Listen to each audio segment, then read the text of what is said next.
Assalamualaikum warahmatullahi wabarakatuh. Perkenalkan, nama saya Fahrozi Mustafa, NPM 20210202374, Fakultas Syariah, Prodi Hukum Tata Negara, semester 4. Mata kuliah Filsafat Hukum Islam, dosen pengampu Hervin Yogi Pradikta MHI.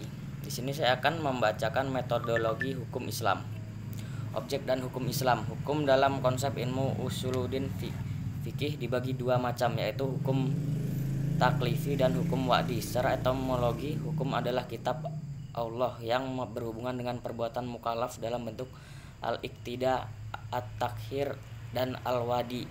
Yang dimaksud dengan kitab adalah firman Allah yang berupa perintah-perintah atau larangan-larangannya.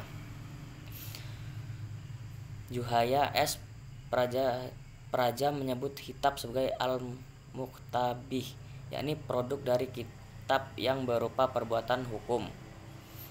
Ada beberapa hukum taklifi, yaitu yang pertama ijab, yaitu firman yang menuntut suatu perbuatan dan dengan tuntutan yang pasti. Kedua, nadab, yaitu firman yang menuntut suatu perbuatan dengan tuntutan yang tidak pasti.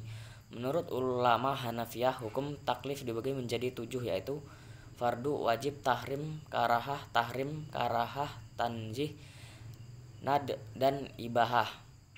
Menurut ulama Hanafiyah, jika suatu perintah didasarkan pada dalil yang pasti seperti Al-Quran dan hadis mutawatir, perintah itu disebut dengan perintah fardu. Akan tetapi jika perintah itu berdasarkan pada dalil yang zani, perintah itu dinamakan wajib. Demikian pula hal yang dengan larangannya.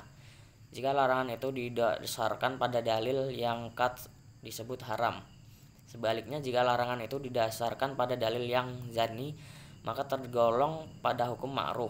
5 atau 7 jenis hukum tersebut dinamakan dengan taklifiyah, yang artinya tuntutan atau memberi beban. Taklifi disebut pula sebagai jenis perbuatan hukum. Hukum wadi ialah firman Allah yang menjadikan suatu sebagai sebab adanya yang lain.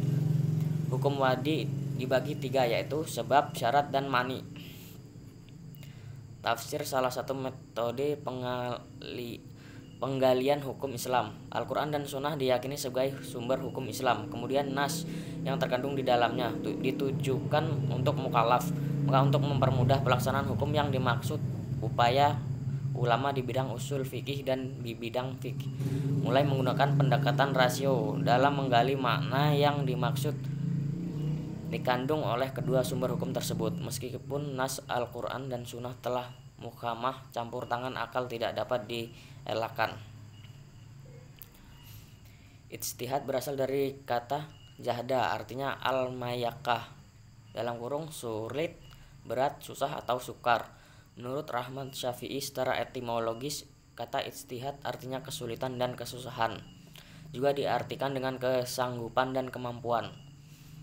Kata juhda yang selanjutnya menjadi ijtihad diartikan sebagai pekerjaan yang dilakukan dengan sungguh-sungguh dan mengerahkan semua tenaga. Ijtihad ialah usaha maksimal untuk mendapatkan sesuatu. Abdul Wahab Khalaf mendefinisikan ijtihad menurut ulama usul, yaitu mengerahkan daya dan kemampuan untuk menghasilkan hukum syara dari dalil-dalil syari yang terperinci. Dari semua definisi tentang ijtihad tersebut di atas dapat disimpulkan bahwa ijtihad itu adalah penggerakan akal pikiran para fuqaha atau usuliyin, menggunakan akal dengan sungguh-sungguh berkaitan dengan hukum syar'i dan amaliyah, menggali kandungan hukum syar'i dengan berbagai usaha dan pendekatan. Dalil-dalil yang ada dirinci sedemikian rupa sehingga hilang kezahaniaannya. Hasil ijtihad berbentuk fikih sehingga mudah untuk diamalkan. Sekian dan terima kasih. Wassalamualaikum warahmatullahi wabarakatuh.